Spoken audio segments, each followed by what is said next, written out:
जगन्नाथ सांग माने my kitchen by Sumita channel को आपण मानक बहुत बहुत स्वागत। आज मु आपण पे हनी ओरियो मिल्क शेक रो गोटे समर ड्रिंक रो रेसिपी आंची जोड़ा कि बहुत ही टेस्टी और समस्त को पसंद आसीबो और एटा संगे संगे बनी की रेडी हो जिवो।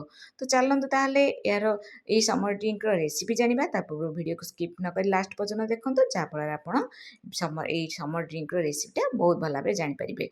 तो एथि पई मु ओरियो बिस्कुट 2 पैकेट नै हेची एहा को हमें जूस जार रे एमती छोट छोट खंड करके देदेबा। मुझे यहाँ दुई प्रकार बिस्कुट नहीं गोटे स्ट्रॉबेरी फ्लेवर गोटे चॉकलेट फ्लेवर।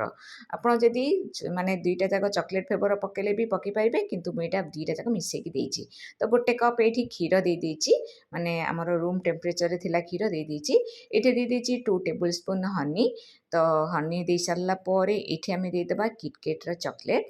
तो किटकेट चॉकलेट को एमती पीस करके छोट छोट करके दे सारा पर यह भल भाव फाइन पेस्ट करके आम ग्राइंडिंग करदबा।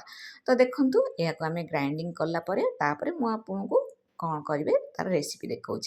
तो देखो ये आम गोटे ग्लास नवा सर्विंग ग्लास ये मुझे चॉकलेट सिरप टिके माने डिजाइन कर देछि जोटा कि पिला मानकु बहुत बढ़िया सुंदर लगे और देखा भी बहुत बढ़िया लगे।